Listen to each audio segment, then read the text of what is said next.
असं आहे की 24 तारखेला संत रोहिदासांची सुद्धा जयंती आहे, चर्मकार बांधवांची. त्यांनाही सगळ्यांनी सहकार्य करा, सगळे त्यामध्ये सहभागी व्हा.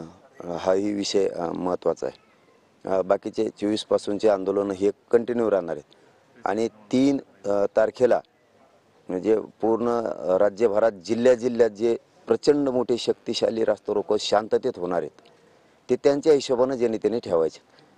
जिल्ह्याच्या हिशोबाने त्यांना कुठं कलेक्टर साहेबांच्या ऑफिससमोर योग्य वाटतंय का रस्त्यावरती योग्य वाटतंय कुठं वाटतंय त्यांच्या पद्धतीनं त्यांच्या निवेदनाप्रमाणे त्यांनी ठेवायचं, कारण तिथं ते लाखात लोक जमणार आहेत. त्यामुळं आणि एक दुसरी विनंती आहे, मराठा समाजासह सगळ्या धर्मियांच्या महाराष्ट्रातील बांधवांना 3 तारखेला प्रचंड लग्न आहेत. त्या दिवशी 11-12च्या दरम्यान सकाळी हे मोठमोठाले रास्ता रोको होणार आहेत.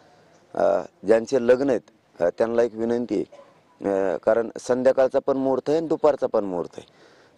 आजपासून जर तुम्ही ते जर संध्याकाळच्याला ढकलायचे प्रयत्न केले दुपारचे लग्न, तर रास्ता रोको करून सगळ्यांना तुमच्या लग्नाला तुम्हाला आशीर्वाद देण्यासाठी लोकांना येता येईल.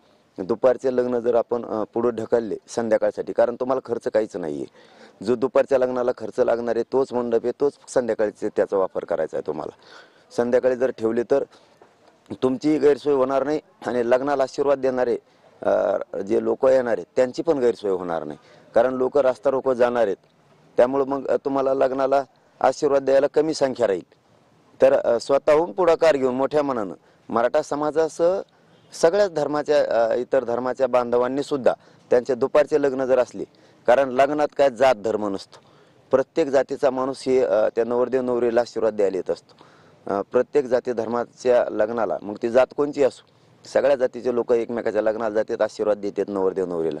त्यासाठी दुपारचे लग्न मराठा समाजासह इतर समाजाच्या सगळ्या बांधवांनी संध्याकाळी ढकलले तर खूप चांगलं होईल, कारण आता नियोजित 3 तारखेचं ठरलेलं आहे. त्यामुळे 3 तारखेचे दुपारचे लग्न जर संध्याकाळच्याला ठेवले तर लोकांना रास्ता रोको करून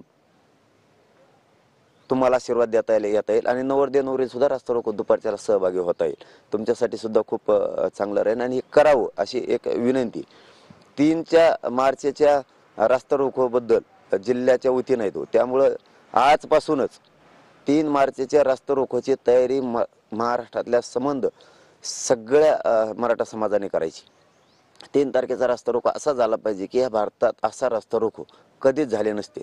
इतक्या ताकदीनं जिल्ह्यातल्या लोकांनी 3 तारखेची तयारी करा. दर दिवस यायला तर काही अडचणच नाही, घरातून उठायचं आणि रस्त्यावरती यायचं. दर दिवसचा एकदम सोपा विषय, आपण आपल्या गावातून आपण करता ही सोपा विषय, पण 3 तारखेला पुरा जिल्हाच एकत्र यायचा. त्याच्यामुळं जिल्ह्यातल्या प्रत्येक मराठ्यानं 3 तारखेला त्या रास्ता रोकोत लाखोच्या संख्येने शांततेत सहभागी व्हायचे.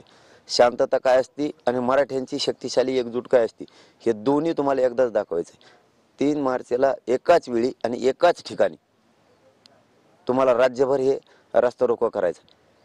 त्यामुळे सगळ्यांनी बरोबर 11:30 ते 12च्या दरम्यानच रास्ता रोको आपला राज्यातला सुरूच झाला पाहिजे जिल्ह्यात. याची खबरदारी सगळ्यांनी घ्यायची. पूर्ण आजपासूनच तयारीला लागायचं आहे 3 मार्चची सगळ्यांनी. आणि दुपारचे लग्न मात्र महाराष्ट्रातल्या सगळ्या जनतेला विनंती आहे, तुम्ही संध्याकाळच्याला ढकलले तर ते बरं होईल.